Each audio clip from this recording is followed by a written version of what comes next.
Good evening, Flickin' Fanatics, and welcome to another movie review here on the Flickin' Real Fancast. The time has finally arrived. We are reviewing for Thor, or Thor 4, or as some would call it, Thor Love and Thunder, directed by Taika Waititi with Chris Hemsworth, Tessa Thompson, Natalie Portman, Taika Waititi again, and just a great cast, including Guardians of the Galaxy and all that good stuff. But we are going to be cracking open with our spoiler-free first initial reaction, then we'll get into some spoilers in the back half of this review. So stay tuned and join us in the comments down below. Let us know what you thought or what you're expecting of the movie. We look forward to hearing from you.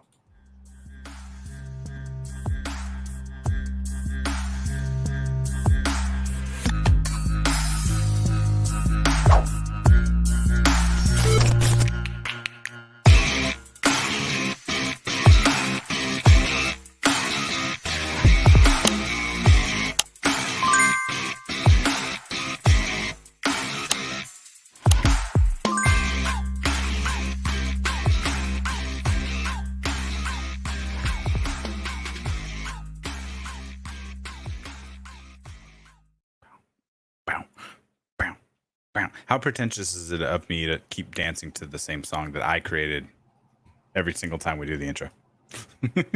I mean, every time I see our logo, I'm like, that's cool. That's our logo. I guess I didn't create the song, but I did create the intro. But you know what? It's an awesome intro. I dig it. I'm proud of that. We did miss an opportunity to have our video taken down by playing some Guns N' Roses in the beginning. Oh, whoa, sweet. I can't hit the high notes. Whoa, sweet child of mine. Can we talk about how I left this room to fill my water bottle and then I never brought it back into the room? Because I was just thinking, man, my throat is dry. I looked over and I was like, it's just going to be dry. Hey, everyone. Welcome to the show tonight. It is Jesse Swift, joined once again by Sean Wingblade. We both had show times pretty close to each other. Tonight we saw Thor Love and Thunder, the latest entry in the MCU, following up Multiverse of Madness. And I think it's fair to say, going in, we were concerned with mixed reactions online, a not all that impressive score on Rotten Tomatoes, and just general, disorder in the social spheres of Twitter and the like. So what are some of your initial thoughts coming out of the movie tonight, Sean? Let's give a shout out. Let's give a shout out. Let's give a shout out to a dear friend of ours, Mr. Mark Ellis, and his Rotten Tomatoes show. Rotten Tomatoes was wrong about whatever score. I have no idea what the score is on Rotten Tomatoes, but I love this movie. I had a lot of love and I had a lot of thunder exiting this movie, and I think it was fantastic. It was that's the sound of thunder, sir. It was exactly what you thought it was going to be after Ragnarok with more Taika Waititi. So if you weren't on board with Ragnarok, which most people were, most people I would say have it in like top 3 MCU movies, top 5 at least. 68 or 69, I can't tell. 68. Okay, 68 is a terrible number. 69 would have been doable. But with 245 reviews. Okay, well, whatever. It's wrong. The audience score, I think, was 85. What you just showed me, and that's much more enjoyable. I think that this is very much a continuation of what Ragnarok was, and the vibe and the comedy. And there was a lot of comedy. And I think that was one review we heard of. Is if Ragnarok was 50-50, this was more like 75% comedy and 25% action. But I dug it and I loved it, and it was exactly what I wanted. It was exactly what I wanted. Can you see my little buddy? I brought a buddy. Oh no, I did almost knocked him over. I found this at Five Below the other day, and I had to pick him up because it was $5. That's awesome. Is that in-game Thor? I think it is. Yeah. It's the Infinity Saga. So yeah, it's the Endgame Thor. Nice. He's going to be my little guy. He's my little Thor. Well, I want to kind of comment on and reflect on some of the things that you said. This movie is unabashedly Taika Waititi, and I started getting concerned with some of the early reviews because people were saying it's just a comedy, it's nonstop humor, there's no substance, blah blah blah blah blah. And I was like, when people ask me like who your favorite director, I've been saying lately it's Taika Waititi because everything Mhm. he's touched, produced, been involved with has absolutely worked for me. And I always say that Yep. Taika hasn't missed. And so I saw these reviews. I was like, oh no, am I going to have to say except for when he did Thor Love and Thunder? Yeah. Nope. I'm still going to Nope. go out and say that Taika Waititi has never missed. And I'm also concerned that this falls under the like Marvel shill category because multiverse was super divisive and I was like, I loved it. And Right. same with this. It's 68%. That's right around, I think, where Multiverse of Madness was too. And I was like, man, I'm loving both these movies. And Eternals, I really liked. It's sitting in the 40s. And Yeah. I'm like, so far, there's two things I haven't enjoyed in at all, really, in Phase 4, and it's been Black Widow and Hawkeye. Like both of those were kind of big woofs for me. Other than that, I've either liked or loved everything that's come in Phase 4 to some degree. Well, I was about to say confirmed Jesse is a Marvel MCU shill until he said absolutely. Black Widow and Hawkeye, both of which I enjoyed. Of the so we had Black Widow, we had Shang-Chi, we had Eternals. What was No it? Way I Home. guess No Way Home. Well, Far From Home first, and then No Way Home. Well, Far From afterwards. Home is technically Phase 3. Yes. Oh, it was, I guess, technically the last movie of Phase 3. Yeah. And then, yeah, No Way Home. Of those first 4 movies, and then I guess if you count the shows, I'd say Black Widow's probably towards the bottom, but they're all just various levels of enjoyment. They're not, none of them are bad. Sure. And I've said that, you know, I'll be a broken record saying that there's not a single MCU film or TV show that is less than like a 6 out of 10. Like they are all watchable on different levels. It's just a matter of, hey, if it's on TV and I have to watch it, sure, I'm going to have a great time. If I had to choose between the two, I'm going to choose others over others, you know, that type of thing. Right. But I'm never going to choose to turn off an MCU product. And so and this one surpasses those. We have differing views on Multiverse of Madness, but they're all still enjoyable. It's just to different degrees. Even the shows that were less than, or the movies. Talking without getting into details, talking about elements of this movie. We got Jane Foster back. We're introduced to Gore the God Butcher, played by Christian Bale. They somehow got him to sign on to do another comic book movie, which we never thought we'd see again. Valkyrie comes back. Character-wise, and as we saw in the trailer, we had Russell Crowe as Zeus, which is fun. What thrown me off is I see multiple reviews say that was the one redeeming quality of this movie for them, and I was like, what a strange take. Right. Out of everything in the movie, that's what worked for you. Zeus was the one redeeming quality? Okay. Not too much of a spoiler, but limited screen time. He wasn't along for the adventure. He was a stop off part of the adventure. I do appreciate that this movie he was good. Did depict Zeus as the turd that he is. Yes. Because in all real mythology, Zeus sucks. Yeah. Like outside of Disney's Hercules, Zeus is a bastard. Gore comes back. I loved, and one common complaint that I do agree with is I wish we had more time with almost every character. When I saw this movie was going to run in at just under 2 hours, I was worried, and I came out kind of feeling that. And I felt the same with Multiverse of Madness. I was like, there's no need for these shorter movies. Like, I'm very comfortable with like 220. That was a talking point before Multiverse of Madness. And maybe I avoided a lot of the talking about Thor ahead of the movie coming out, but no one was bringing that up, as I didn't realize it was so short. I literally had not come up in conversation over the last 2 months or whatever in the lead up to this movie, but it was a huge talking point in Multiverse. They're like, oh, it's the shortest MCU movie. It's the short, or, you know, what, since X movie or whatever it was. So I thought that was interesting. And I didn't realize it was so short until I looked at my watch. I'm like, it was literally under 2 hours. And that's including the 3 trailers we got ahead of time when the movie started. And we, of course, we waited through the trailer. There's a mid credits, there's a post credit scene. So of course you wait till the end. And so I really enjoyed both. One of the end credit scenes was sweet, and the other one had certain fans of certain things cheering in the audience. We'll say that. And we'll get into that in the spoilers. As if there was a pitch in front of them. and a stadium full of cheering fans. We'll just say that. But I was definitely to chanting something to my wife. So was I. We all were.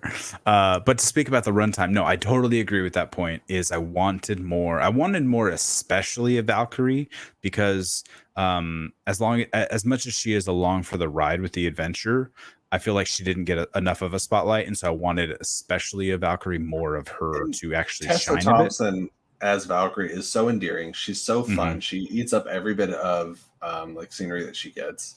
Mm-hmm. We needed more.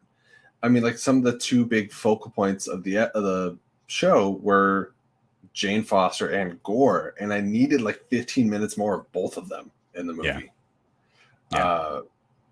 But it was, a lot of fun. It didn't ruin the movie for me. It's just, if we're reminiscing a little bit on slight negatives, this movie's not a 10 out of 10 for me, nor did it hit my top 5 MCU. And I was recently looking at my list. It didn't hit my top 10 either. Problem is, 1 down to like 15, I love these movies. Like strong love. And I was like, I don't know where to put this. I also love this movie a lot.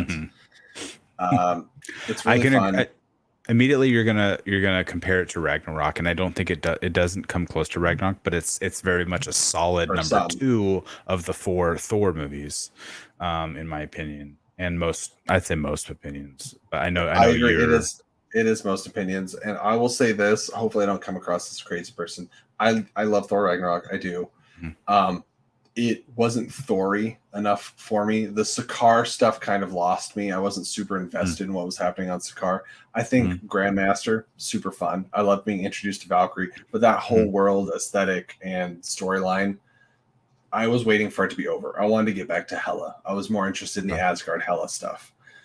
Because when it comes to Thor, I'm more interested in the god elements. Go figure, right? And so Love and Thunder for me was very Bifrosty, very God, very Thor, whereas half of Ragnarok, he had his hair cut, his hammer taken away, and there's a journey of self-discovery there that is cool, but I feel like we're still going through that journey of self-discovery in this movie. And like through Infinity War and Endgame, he's still trying to figure out who he is.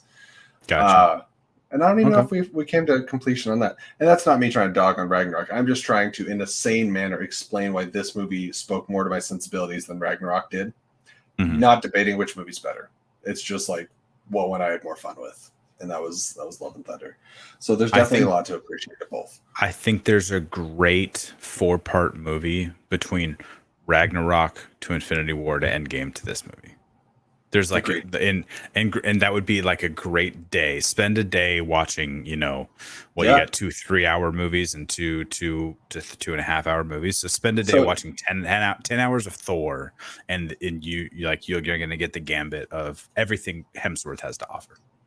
And there's really like 2 big chunks, right? You got Thor, Avengers, Dark World, Age of Ultron, chunk 1, and then you got like what you were saying, Infinity War. No, wait. Ragnarok, Infinity War, Endgame, and then this. 2 4-part chunks. And when you put them side by side, the second half is the better half. Yep. As much as I enjoy the first Thor and I enjoy his Avengers appearances and stuff. So, anyways, getting back to the movie, I thought the comedy, as much as it was, often worked. Even some jokes that were kind of repeated. I mean, we've seen in the trailer the screaming goats. I chuckled every time. Maybe I'm dumb. Maybe it's just like I have a sensibility for silly things. Didn't work for everyone. There was definitely a person in our we had a 6 people group, and there was definitely someone in there who's like, okay, it was fun for 2 minutes. I needed less of that for the rest of the movie, because it happens quite often. I thought it was great every time. Yeah. It was one of the last times they scream in the movie. I laughed the hardest. It kind of reminded me of a Family Guy joke where it's like, it's funny. It stops being funny, and then it's funny again. And then it's funny again. Yes, exactly. The rule of 3. It's funny. All right, it's old. All right, it's hilarious again. So that's where I was with the goats. The whole, as we find out in the movie, it's called Omnipotent City, I believe. Olympus City. Something like that. Slight spoiler: it's not Mount Olympus, but it serves a similar purpose. And that whole scene was a lot of fun. And you'll hear people say fun a lot, because that's what it is. This movie's a ride. It's old 80s rock and roll. A friend of the channel, PJ Campbell, said it's a basically fun rock sci-fi romp, and it was. And I think there's a lot of people that want every movie to be Endgame, and I don't need that.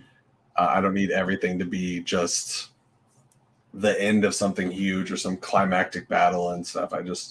I enjoy these stories, like cracking open a comic book. I like standalone solo adventures, and this was Thor's next adventure. I thought I had a great time with it. Once the MCU and other franchises and other movies and producers and stuff, once they realized how funny, just hilarious Hemsworth is, and he can turn on a dime and also be dramatic and emotional in certain beats. And he had moments to do that in this movie. Yeah. There was moments where he had dialogue that I fully bought into. I was like, this feels like OG Thor. Yeah. Once Hollywood realized that, like, regardless of how successful the other movies are, something that's marketing, like something like Rush or like The Heart of the Sea or whatever that movie, that Ron Howard movie was, but like Hemsworth himself is elite. I think we're just like, we're out of the age of like actors being like the franchise stars type of thing, unless you're Tom Cruise or The Rock. But Hemsworth is a star, and like he can lead, and he obviously is currently, like, he's the only OG left essentially. So he is leading the MCU essentially as like the last to take the mantle. So we'll see, where or whatever he goes on from here essentially. Yeah. I was gonna say, since Joey popped in, what's up, Joey, Mr. Motorola? We are also live on Twitch, which we never plug very often, but hit us up on Twitch if you're feeling froggy, over at Swift Wingblade. Easy enough to remember. It's our names. You can hit us up on Twitch. You can hit us up on Streamlabs. They're both pretty exciting. The one thing I do want to mention is Michael Giacchino just basically running the gambit with Marvel movies now. It wasn't the greatest of the MCU scores, but I thought it was fun and it was noticeable, and I think it served its purpose and I enjoyed it. But the music choice was great, and when you thought you were going to get one Guns N' Roses song, no, you got at least three, and a character named after a member of the Guns N' Roses band. That's very true, and he lets it be known. Yeah, and a poster in the background. It was a very Guns N' Roses 80s rock heavy film.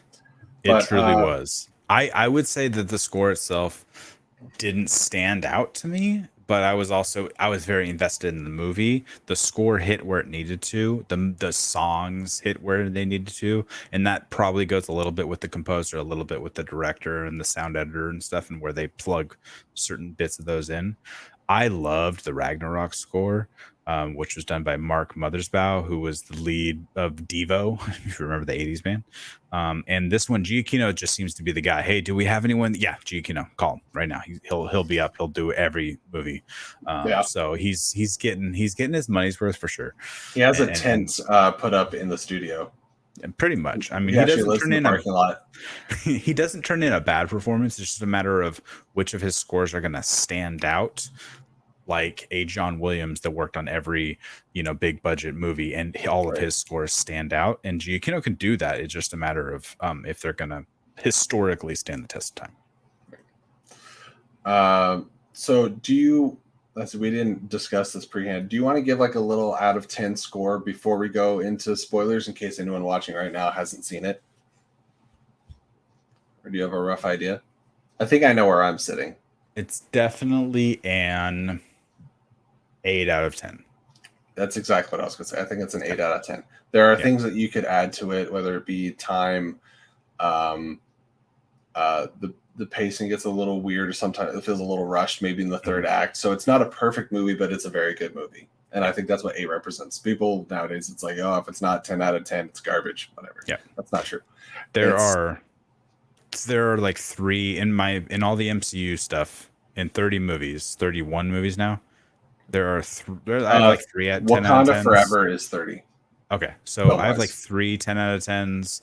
I have maybe 5 9 out of 10s. Most of them are 8 out of 10s. This is right along with that. I'd say it could end up being a 9. I think rewatchability is going to determine a lot down the road. watching it, I was thinking, because I went to my ranking that I usually do after watching a movie, and I was like, I know this isn't in my top 10, but it's probably going to get close to there. And then when I started looking, and that's why I said like 1 through 15 is just like stacked, I was like, dang. And I hate the term mid, because everyone's throwing that around now. It's like some kid, it's like, oh, that was so mid. Shut up. But like, it is floating around the middle section of my MCU rankings. Like you said, the vast majority of MCU movies are 8. So when you take the majority of them, it makes sense. It's going to be, you know, the 9s and 10s are going to be towards the top, and the 6s are going to be towards the bottom. 8s right in the middle. So that's where it is. But what's ironic is, I won't give the exact numbers, but it goes Love and Thunder for me, Ragnarok, and Thor are all back to back on my list. And I thought that was funny. It wasn't intentional at all. Interesting. But and then Dark World is like second to last, third to last, something like that. It's way down there. Sure. I was having a conversation with Lauren, and I was like, so I have Black Widow and Dark World right next to each other, and I'm trying to decide who does a better job of saving their movie, Tom Hiddleston or Florence Pugh. So I'm not sure if I'm going to switch them around. But I think the answer is Florence for me, but sure. I think, it's debatable. But any last thoughts before we want to go full spoilers? Because there's a lot to talk about. There is a lot to talk about. No, I think we should jump right into it. We've talked about the emotion and everything we wanted to see and what they did well, so we can talk about specifics now. So anyone left in the chat, we got a few of you watching here. So anyone in the chat, be wary. We're jumping into spoilers. Boom. See it? It popped up above my head. See, now it's a spoiler review over above Jesse. That's how we change. That's how the world works. Yeah, that's how the world works. We got a new overlay. Yeah. For it, so spoilers. Joey says Dark World and Iron Man 3 at the bottom. Jesse's probably right along the same line of thought. Yeah. I think I like Iron Man 3 a little bit more than that, but still not much. Like it's not one of my top MCU films. It's Dark World, Iron Man 3, and Incredible Hulk, not because it's a bad movie, but it's kind of a nothing movie for me. Like I just don't feel anything. Often forgotten about. Yeah, it's just it didn't do a lot or really resonate with me. It's fine. I'm gonna change our angle for a bit so you can see. Oh, you can't see my cat just being weird over here in the windowsill. Just staring at me. All right, well now we're in spoilers. Your cat's just being Stormbreaker. Just into the frame. So I say warned, but there's a lot of people coming out of it. It's like, oh, there's a love triangle in this movie, and me, I'm like, is it Jane and Valkyrie and somebody? Because I'm into that. But they're like, no, it's Thor, Stormbreaker, and Mjolnir. And a lot of people were like, it's the worst thing in the world. And I was like, oh no, really? It's effing hilarious. Yes. It's every time they go to it, it's hilarious. They play it perfectly. And it makes sense because, you know, Mjolnir had a mind of its own of who the hammer chooses, right? Who is worthy to wield the hammer? How will you know? Well, the hammer needs to think you're worthy, essentially. And so it kind of makes sense that some of Thor's Thorness was imbued into Stormbreaker when it was created. So that was, you know, it was funny to watch. The impotence, if that makes sense, of Stormbreaker having trouble, or I guess just being a pouty bitch to Thor because it's Thor's new girlfriend. Well, I guess boyfriend, because they are both he's, but is jealous of the old ex, like not Jane Foster, but Mjolnir. Yeah, dude, I laugh continuously, and there was like a shot of Jane flipping the hammer, and he reaches out for it, and as he's reaching out for it, Stormbreaker comes around the corner. He's like, "Oh, yes, there you are." I had, whether it be like a fangasm, awesome action moment, or the humor, I had a big smile on my face for the vast majority of this movie. Yep, 100%, same. You know, except for the cancer stuff, because cancer's not funny. It was a little sad. That part was sad. It's very sad. And as much as they tried to make light of it, and which, you know, Jane Foster being a sassy, sarcastic person, while she's sitting there talking, and she goes, what was it? She goes, "Oh, it's stage 4." She goes, "Yeah, but out of like how many stages?" 4. 4. There are 4 stages. Yeah. It was nice seeing Darcy. Yeah. Which is funny. WandaVision did a lot of work for Darcy for me Mhm. because I thought she was the worst part of the first two Thor movies, and I kind of hated her character. Yeah. And then after WandaVision, I started really liking her, so I was genuinely excited to see her. Very limited. She was only in that one scene, so like her and Zeus, they had pretty much the same screen time. Essentially, just in a little bit of conversation, but before she actually becomes the mighty Thor. Motorola. Yeah, I was going to bring that up. Yep. I thought they were bringing her like in that scene. I was like, did you bring her back just to kill her? And I was like, Taika, I need you to stop killing off everybody from the original movie. You already killed the Warriors 3 unceremoniously. And they make note of that too when Korg is doing his recap. Let me tell you a story. That guy died. That guy, no one remember that guy's name, but he died too. Whatever this guy's name is. Like, which I'm sure is how a lot of people that don't study these movies felt. Ed, I'm not a super metalhead, so I don't recognize the name of the song. I probably heard it before, but I don't recognize the name. Well, and whenever I think of Dio, I think of Tenacious D. Dio, can you hear me? I'm lost and so alone. Yeah, so let's kick off like some of the beginning stuff. We start off so abruptly that it almost felt like it was still one of the 16 trailers, but we get our intro to Gore and the tragedy of. I'm surprised there's no reference to his wife. They could have very easily been like, my wife died. Like people are speculating might have been Lena Headey because she was cut out of the movie. Yes, that makes a lot of sense. Yeah, so possibly I would have liked to seen that. If it's a really good scene or what have you. But yeah, it's very tragic. You see them suffering, and it in a very short period of time, it gets the point across of Gore feeling betrayed by his gods. Absolutely. And he does come in contact with and meet the god that he worshipped after being called to his oasis, not by that god, but by the Necrosword itself. And like the shadows calling to him. And this feels like, I don't know how to say it, but like it feels very much like they alluded to the symbiotic nature of the Necrosword without saying symbiotes, because I felt like the dead body felt like Null-ish. If you don't know, Null was like the god of the symbiotes, and the way that Gore found the Necrosword was two gods fighting, one of them being Null. I don't know who the other one was, but he comes in on the aftermath where that god has been taken out. But yeah, after that god proves that he's a royal tool, Gore puts the Necrosword through him, which the god had surprisingly good articulation after being stabbed in the throat, I thought, when he still continued to talk. But yeah, we got our intro to Gore, and you instantly feel kind of bad for him. Yeah. What did you think of the intro? Anything with parent-child relationships is going to get me immediately, and they did such a great job at making us empathetic to Gore, which I was already prepared to be because I had seen a couple explainer videos about this person, that person, or whatever. Especially, go over, check out Pat over at the Montiverse. Like, he does great explainer videos, and so many others on the internet. I knew what to expect. Got a gnat fun. I knew what to expect from Gore's backstory. I didn't know how far they were going to go into it.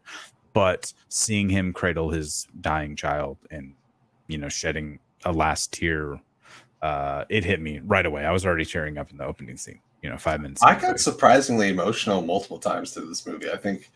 And that represents some of the early reviews before it became popular to take a dump on it. But some of the early reviews were like, hey, I was surprised how much I laughed and cried. And I said, that's on brand for Taika Waititi. Go watch Jojo Rabbit. You're laughing hysterically, and then you're seen it. I need to watch it. I've never seen Jojo Rabbit. I still think Jojo Rabbit's the best thing Taika's done ever. Yeah, thus far. I mean, it was Oscar nominated, right? It was nominated for. Is that Best Picture? Is that John Campia in our chat? It is. What's up, Mr. John? How are we doing today? Hi. Big fan.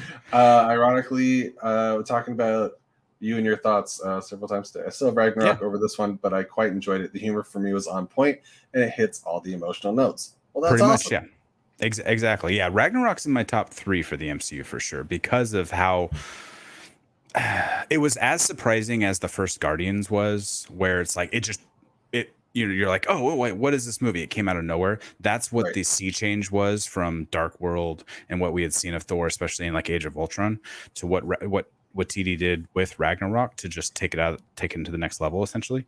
And I totally agree with that. This was, and we said this before in the non-spoiler section, but if you liked Ragnarok, this was more of the same, maybe slightly more comedy, a little less action, but it was more of that vibe and that feel for what Hemsworth can do with Thor and do the emotional and the comedy and the obviously the action bits. Like he's huge and yoked. So it essentially it's keeping up, I think, with what everyone fell in love with Ragnarok. So it was right in line. And speaking of drastic shifts in tone, we have that opening with Gore, which had a slight bit of humor with like the god that was very full of himself, very Zeus-like. Yes. And then we cut right into the story of the Guardians and Thor and what they're up to. Yeah. And I heard a lot of people say that they were almost lost in the first section of this movie. I kept looking over at Lauren and I was like, I love this chaotic, crazy, vibrant, and the aliens looked like something out of Dark Crystal. And I was like, this is so much fun. And they were like metal rockers, and they also had they had pod racers, and they were coming after Thor. And then you get the ultimate splits. Yeah, he did.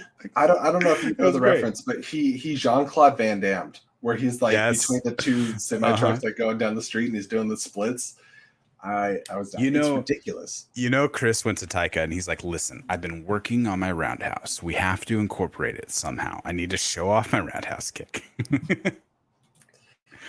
Oh yeah, he did the whole kick and stuff. And immediately I was trying to place the alien. I can't remember the leader's name. Was it Will Forte? It sounded like Will Forte. I was trying to place I'm not sure. The whole time he was talking to him. Yeah, that's the vibe I was getting. I was like, that's MacGruber. I know it is.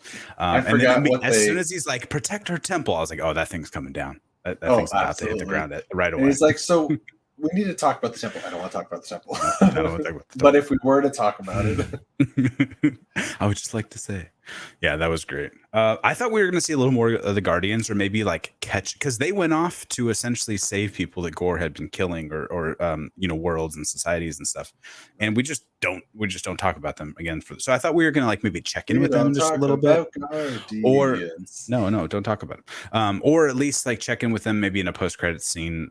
We got the scenes we got, but I thought we would touch on them just a little bit, maybe like see them going off to find Gamora, because that's essentially what Star-Lord wants to do, right? That's his goal in life at the moment. The hardest that was a little interesting. The hardest I laughed with anything Guardians related was actually a split second, and it's when they get Tooth Gnasher and I forget the other one's name, but the two goats, and Rocket's on a table, and one of the goats just like buck kicks the table, and Rocket goes like flying off screen. Yes, like snorted. And then they all just want to kill the goats. Yes. Yeah, and it's like, well, if they don't work, we can use them for meat. And they stop screaming, meeting people. Meeting people. Yeah, they immediately looked over him. They knew what was about to happen. Yeah, we talked. The screaming goats shouldn't have worked as well as they did, and Taika has been on record for saying he had to fight for the goats. And Kevin Feige was like, "This is too much with the goats." And Taika's like, "Yeah, well, Loki had sex with a horse and made like a 6-legged horse, so it's either this or that." It's one or the other. That's awesome. So we do get the separation of the Guardians, which some people are speculating they were going to be in the movie more. Based off the trailers, I was like, that feels like that's probably about right, unless it's a surprise at the end or something. But I didn't think they were going to be part of the journey. I kind of figured Thor would leave them and go off about taking care of Gore. I just wanted to touch base with them one more time before the movie was over, because they were obviously canoodling together before that. So I just wanted to kind of see like what is there once they took care of the Gore problem, and which is what the Guardians want to help solve. Where did they go from there? I heard a rumor that the Christmas special might involve Thor leaving the goats with the Guardians. And I was like, excellent. Perfect. Yes. So that was a lot of fun. Motorola saying, minus some of the humor we get at Goat Scream, I walked out happy with it. Yeah, well, I enjoyed all of that. I like the Goat Scream. It was fun, but you're not alone in that. We definitely had one out of our 6 people who were like, no more goats. Like he was done with it too. So it was definitely, you're not the only one. So the Guardians' goal is to help other people place the core. Was at the end, kill the gods. Yeah, that's what I think. That's why they separated, right? Thor was like, I need to go home. I need to, go take care of Gore. Because they look up stuff on the computer and he sees all the dead gods, including several shots right from the comics. One, the big giant god that we see a closer look at later, but also a bunch of gods on meat hooks, which I did not think that they'd throw in the movie. And I was like, that's right out of the comics. I understand them not focusing on it, but yeah, brutal scenery. There's quite this movie too, and as well as Multiverse of Madness had quite a few things that were not. They were pushing the envelope of a PG-13 audience, I think, especially with Multiverse. You had some neck snapping, you had some brutal deaths from Wanda, and then in this one you had the same thing. What Gore had done to a few of the other gods, and then an entire conversation about orgies brought up many times. And I'm just that's it. You're not invited to the orgy. I was just thinking at the entire conversation, I was thinking in my head, I'm like, well, I don't have my 8-year-old with me, so I don't have to explain what an orgy is tonight. So I was glad he wasn't in the theater. You just call it an adult party. Yeah, basically. It's an adult party, maybe one day. 21 and over party, yeah. So I think, speaking of tonal shifts again, I think pretty shortly after that, well, we get to see Jamie Alexander Sif again, who lost her arm in battle. Gruesome, nice. That's a different movie. It was cool seeing her. I thought we discussed this a little bit. I thought they're bringing her back just to kill her again. I was like, oh no. Yeah.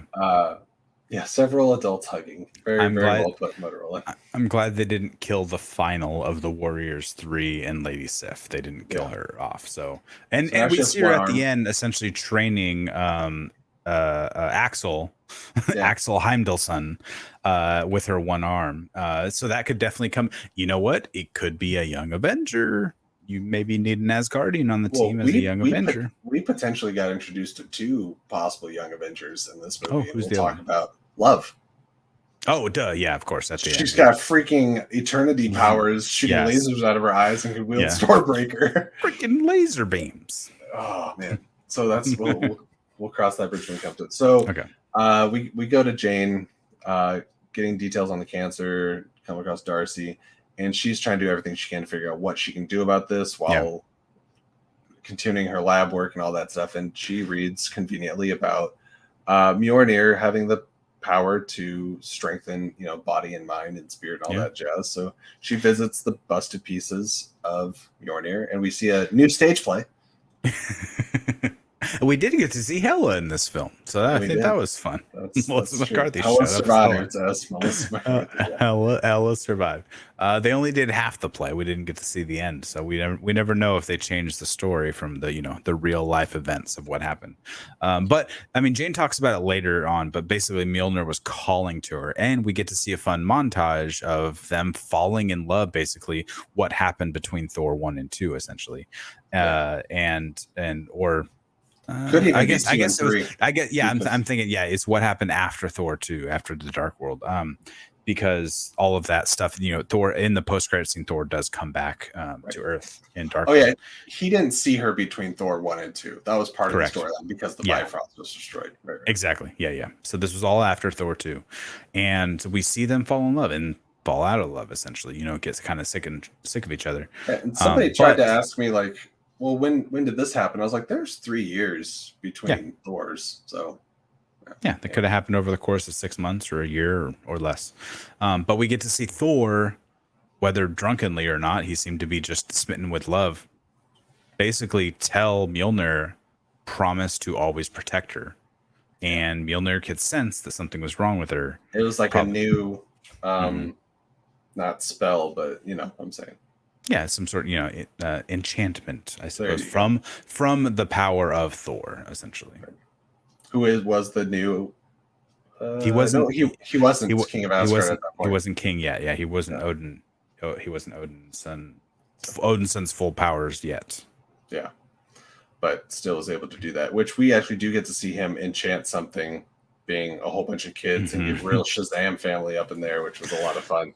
That part was a little ridiculous, but it was fun and silly. And I was like, yeah, Yeah. this is kind of right in line with everything else that's going on in the movie. So I I was on think board with it. I think how much Lauren was loving it helped me love it more because I was like, "This is ridiculous." And I looked over at her, and she just had this face of like glee, and I was like, "That's what it's all about." Then, Yeah. and seeing a little girl with a stuffed bunny like just shooting lightning out of it, It was great. I loved it. It was fun. it was. So yeah, from there we go. Let's see, what's Thor up to? Is that he goes back to Earth, and immediately we have a small time jump because when Jane shows up in New Asgard, we don't see what exactly happens when she turns into Thor, the mighty Thor, but we see them start to shake and a little bit of thunder happening in the background. And then apparently the town has just accepted her because she shows up and everyone just cheers. Like they're not like, who is this person? They've Thor's seen her. like, who's the new guy? And Valkyrie's like, oh, you're gonna love the new guy. Yeah. And then we get creepy Gore sending his like necro monsters after the townsfolk. Mm-hmm. And I love once everybody starts teaming up on him. Also, Valkyrie showing up in a Phantom of the Opera shirt and like little shorts was like a whole mood for me, and that was hysterical. She was sleeping. Those are her jammies.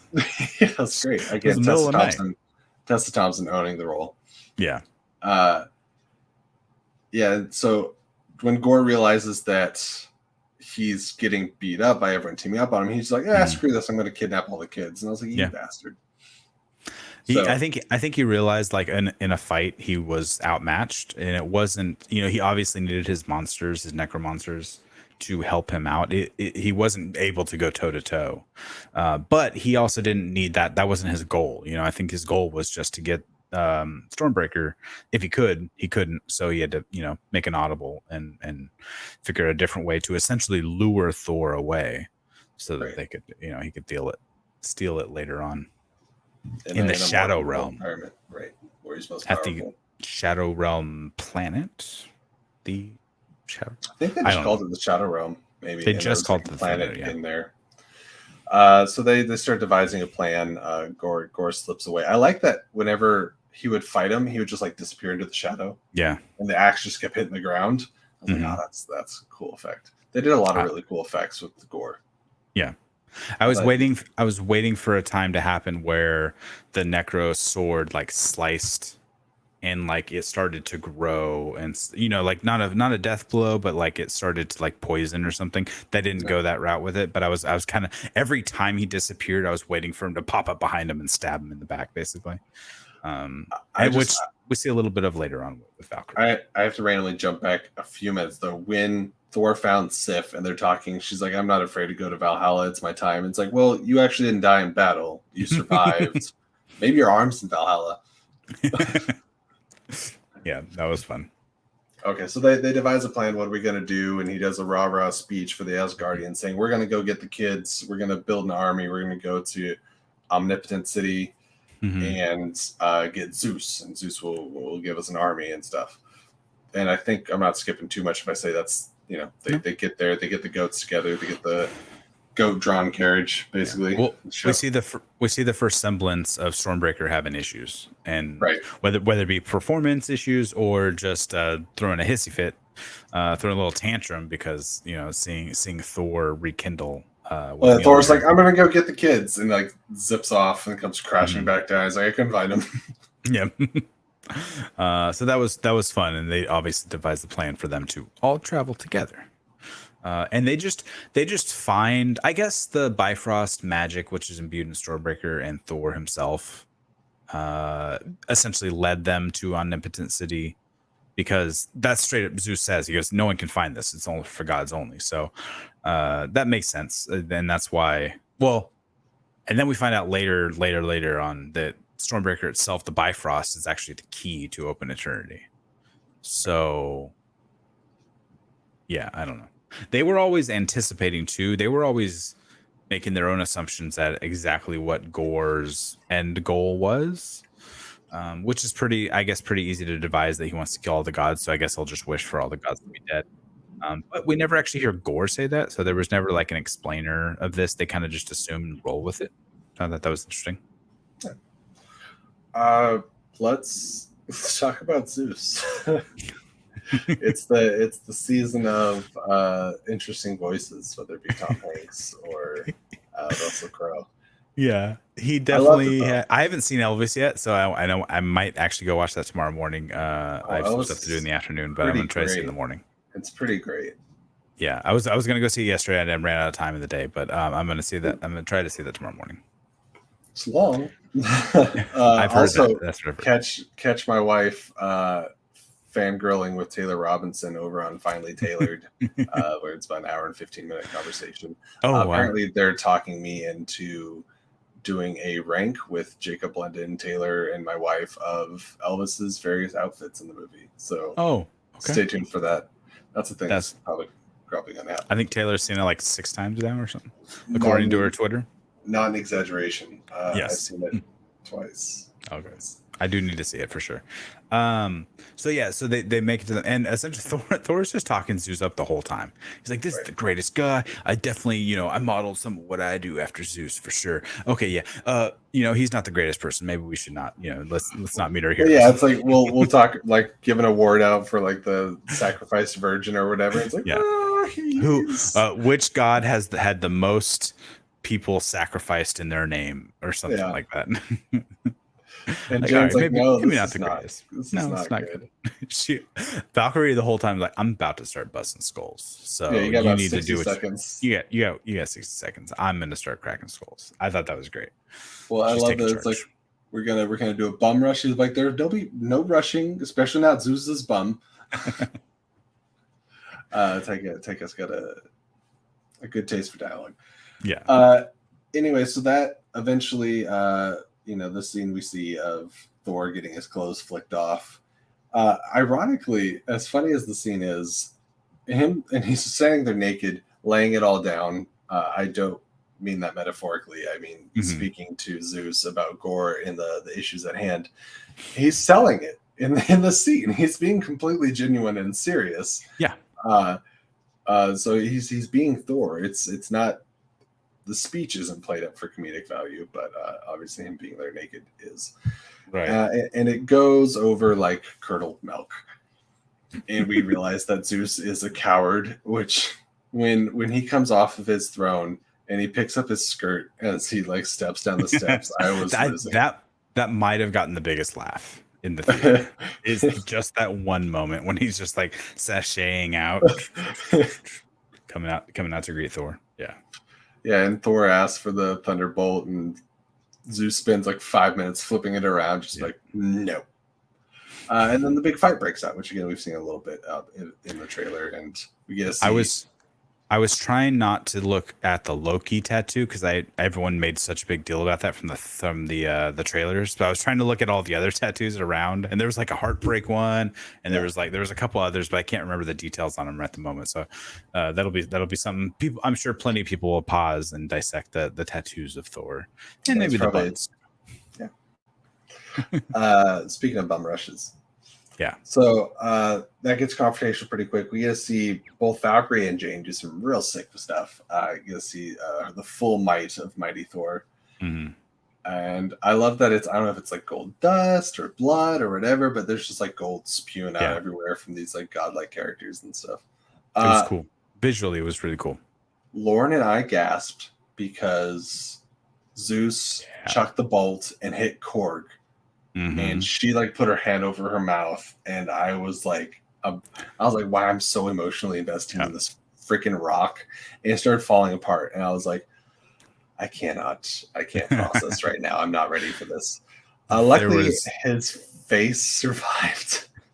There was many an audible no, like around us, many people in the theater, no, like not Korg, no, and I was like, oh no. What was the name of his god who had a throne of scissors, like just hair cutting scissors? That was the guy's throne. I'm trying to remember the name of the god. The race is the Cronins, I think. Okay. But my favorite god was the bow god. Yes. with silly animated eyes. And that's about the god of dumplings. It's perfect. And I get why people are like, this movie's probably going to work for you or it won't. I guess, because, but what's confusing to me is people saying, like, there's a lot of people saying Ragnarok really worked for them and this doesn't. And I'm like, it's like, you can choose one over the other, sure, but like, I don't understand liking one and not the other. Right. It's more of the same. It's the same movie, more of it, and it worked for me. Oh no, I was waiting for the Spider-Man line to Tony from Korg. Thor, I don't feel so good. Oh, that'd be brutal. Can you imagine it in the New Zealand accent? Thor, yeah, I'm not feeling so good, mate. Not feeling great.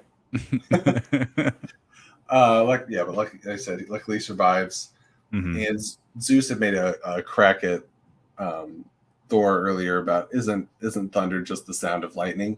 And when Thor takes the thunderbolt, chucks it at Zeus and says that's the sound of lightning or the sound of thunder, whichever he says, and puts it right through his chest. I was like, damn. I was not expecting that.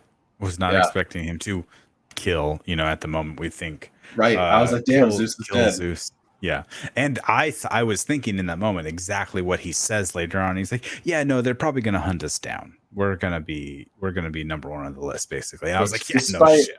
Despite not killing Zeus, still an issue.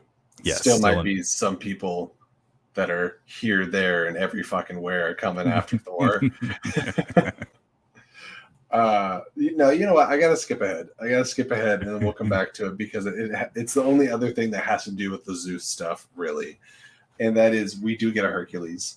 It's not the fan casted Henry Cavill like some of us wanted, but it is. I think I'd rather have him as Captain Britain at this moment, but sure, continue.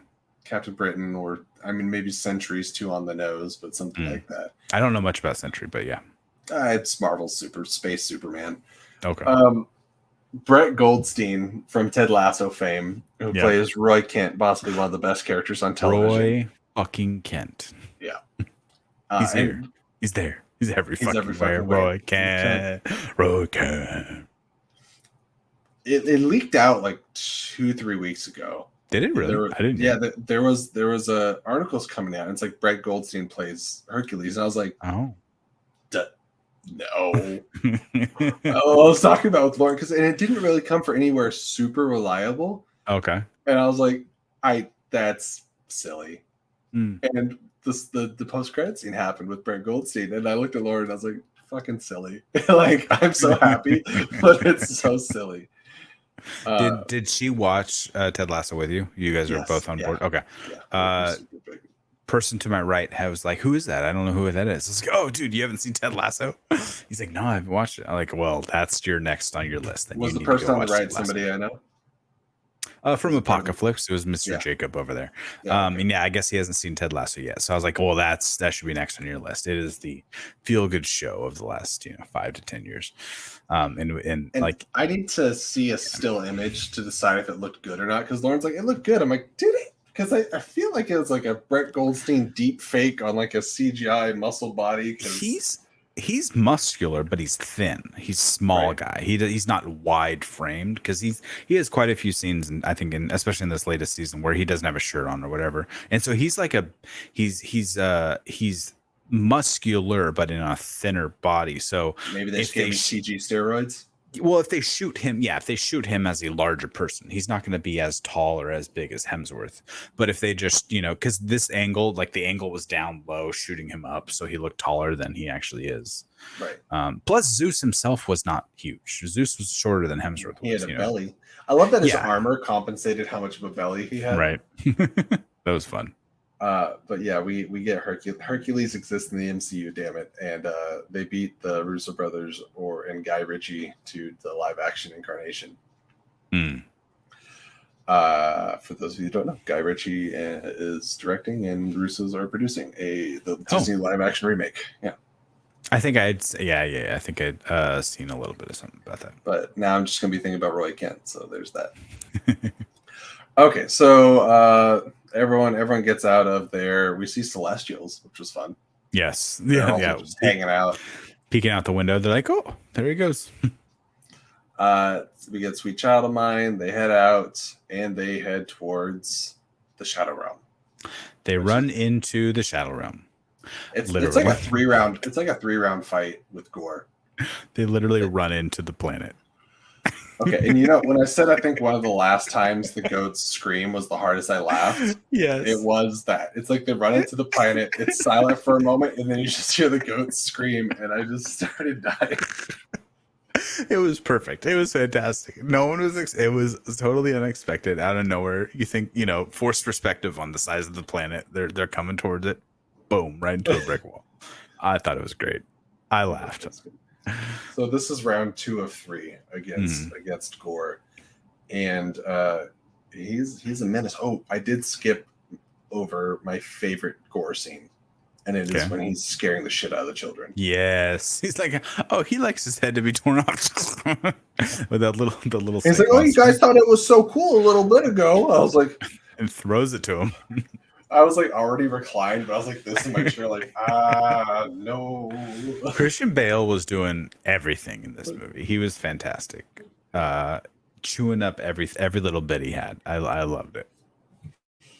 Yeah, that scene was fantastic. I can't think of like other lines of dialogue necessarily, but he was frightening. The way he came out of the shadows was great. And there's other moments where he comes out of the shadows looking just like a skeleton. Yes, every time they had, especially in the black and white, like in the Shadow Realm, where the color had gone, but his eyes were still glowing gold. I thought that was fantastic. It looked creepy. Motorola, and yes, said their rogue being Jane rolled a 1 on checking for traps. Any of you D&D fans will understand what that's all about. That's usually my character. In D&D, I have the worst roll. Actually, no, the best and worst. Just like slight side tangent. Whenever we're like in the thick of it, I roll like shit and just get my ass kicked by every monster. But whenever there's like little side things like, oh, you're in the market, and I'm like, oh, I'm gonna fool this guy into thinking that this bottle of water is an invincibility potion and sell it. I roll like nat 20s and stuff. So that's just my luck. Anyways, I don't know what any of that means. One day I'll play D&D, but today is not that day. Today's not that day. Today is Thor: Love and Thunder. Happy Thor's Day, everybody, for the next Thursday 20-30 minutes. Yes. So yeah, that fight was really cool. We get to see it from various places across the planet. Everyone's getting involved. Korg's face gets dropped when the goats picks it up. The goats are fighting these necro monsters. Everyone's getting their licks in. And then one gasp after another, Valkyrie gets stabbed with a lightning bolt. And I was like, son of a bitch. It's emotional damage.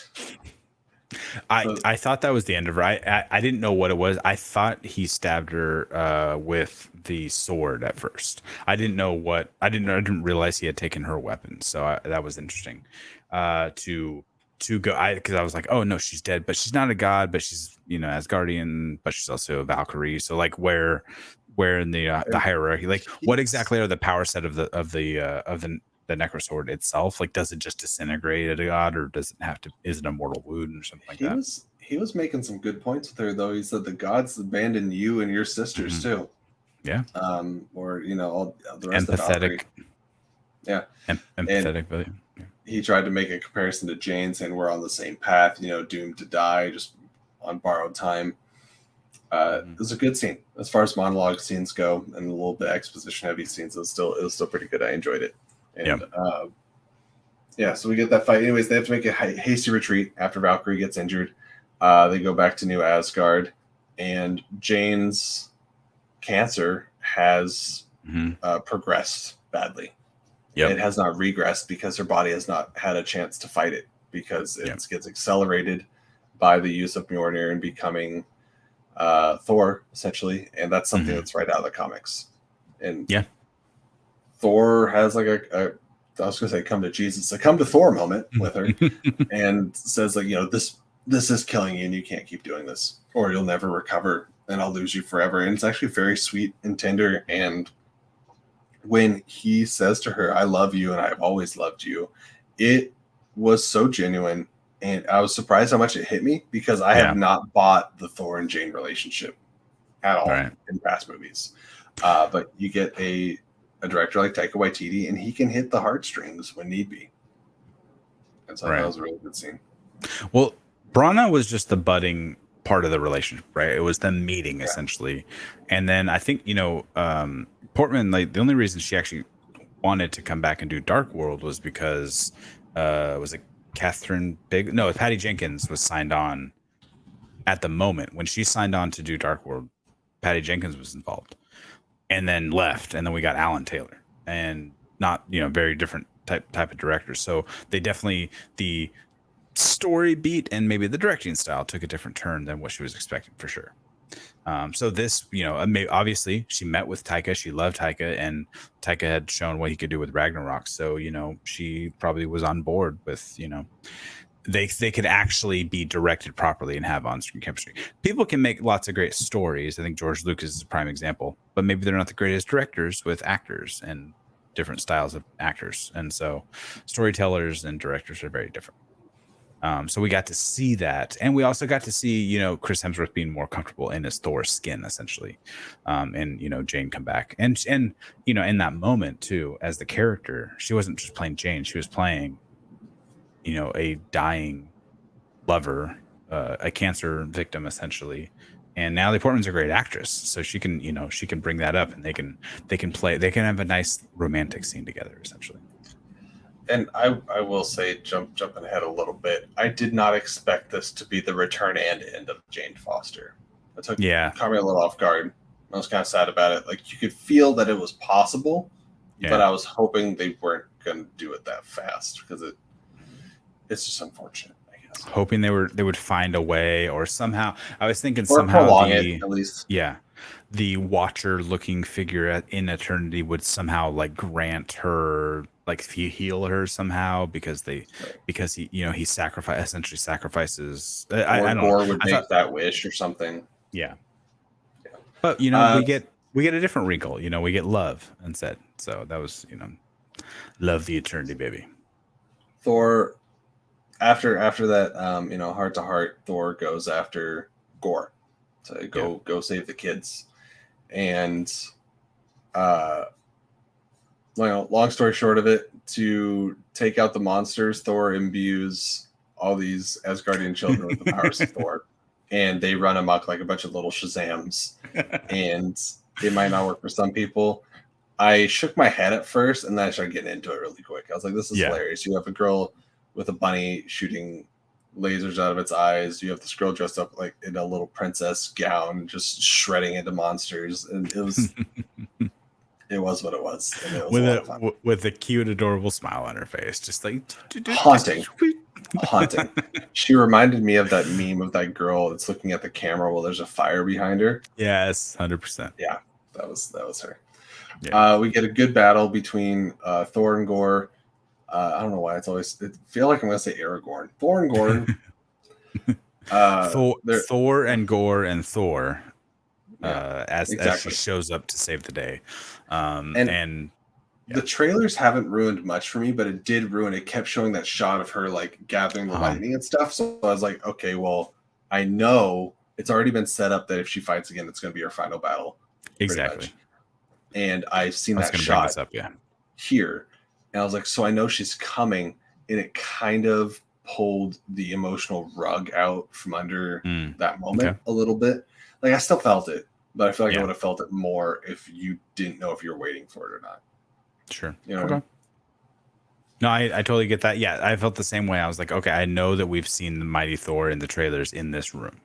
She's gonna show up in a moment, and to help save the day. That's exactly what happens, essentially.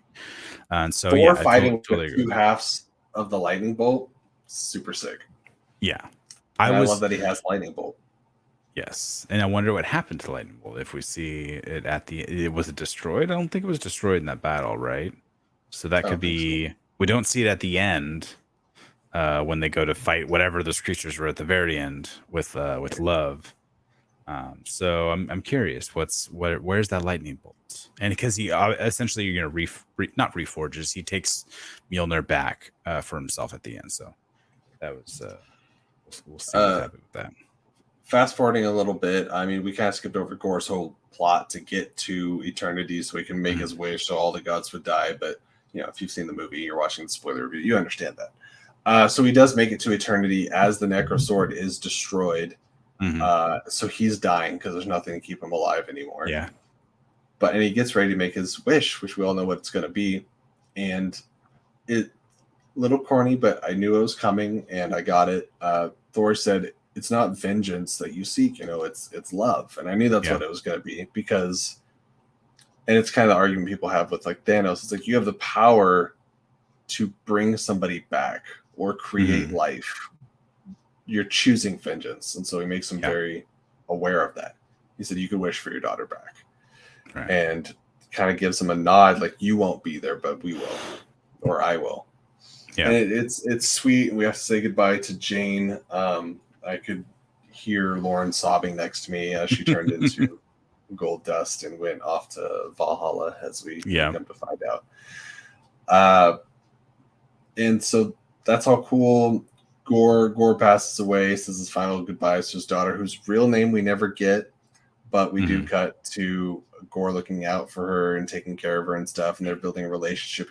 She calls him Uncle Thor, which I think is fun. And Korg's doing the voiceover, talking about the story of Mighty Thor and Jane and her sacrifice, and that's all beautiful. And then it cuts to, what you were saying. They're on a planet with some hostile aliens and stuff, and he hands her Stormbreaker, and they say that they go by Love and Thunder. And I was like, wow, that all of a sudden hit me really emotionally. I wasn't expecting that. So yeah, that's she is love. She's the representation of love, because it was love that conquered the quest or thirst for vengeance that Gore had. Love, the eternity child, basically. And I love, and I love the scene of him being, playing dad, making pancakes.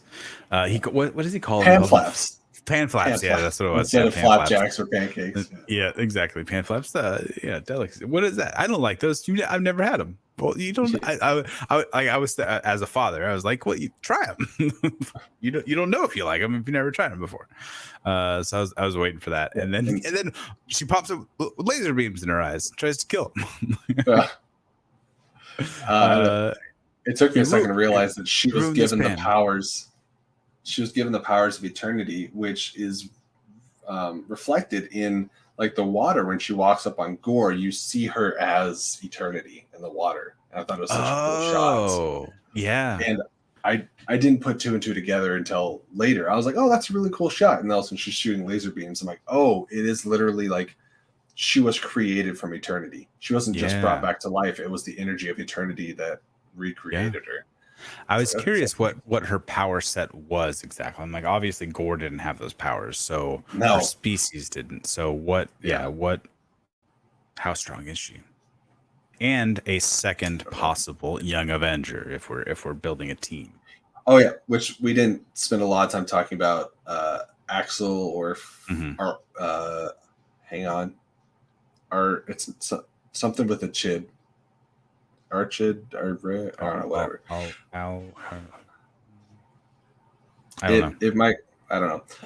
Heimdall had a kid at some point. I just watched The Northman, so I have Amleth in my head because that's his name in the Northman. Yeah. Like, I gave you Astrid. Your Astrid. Yeah, your father gave you a strong Viking name, and I will call you by that forever. No, it's Axel. Like Axl Rose of Guns N' Roses. Yeah, so two possible entries there, and then the movie pretty much ends. A little bit of a rush third act, but a good time third act. Well, a good time and then some crying too. Typical Taika fashion. That's how third acts go. Yeah. And as we referenced before, the post-credit scene, we get Roy Kent as Hercules. As the mid-credit scenes, and the post-credit scene, we get Jane being welcomed to Valhalla by Heimdall, which I thought was Heimdall. Yeah, showing up. I thought we were going to see Hopkins too. I thought we'd see Odin, but we see Heimdall welcoming her. Essentially, he is like doing his same job that he was doing in the first couple movies, where he's guarding the gates, basically. Welcome, to the land of gods. Essentially, it's like, all right, so there's another land. I would assume that there may be a way to come back from the land of the gods to the living. Maybe maybe. I don't know if you had this thought. But when she was hesitating there, I thought he was going to be like, "Do you want to go back?" Yes, and have her smile, and then cut to black. But instead, she goes with him. I was like, "All right." Damn it. I was fully expecting him to say, "Will you be staying?" or something to that effect. Yeah, exactly. Yeah, and I was I haven't had my fill of the Mighty Thor. Me neither. I would love for her to come awesome back in some addition. way. I would love for it to happen. So we see back in the Hercules scene, we see Zeus, recovering from a lightning bolt through the chest, a thunderbolt. The thunderbolt was the name of the weapon. Right. And him basically swearing vengeance on Thor and his whole crew. They will swearing vengeance on people who praise their superheroes instead of fearing their gods, essentially. And yeah, I will have my vengeance in this life or the next. What's that movie? Perfect. 2001 flick. Everyone put it in the chat. I dug that, and it was terrifying to hear him say, "Uh-oh, the gods versus Thor or just all of creation, basically." Any and every planet who doesn't bow to the will of whatever god is, looking after that planet.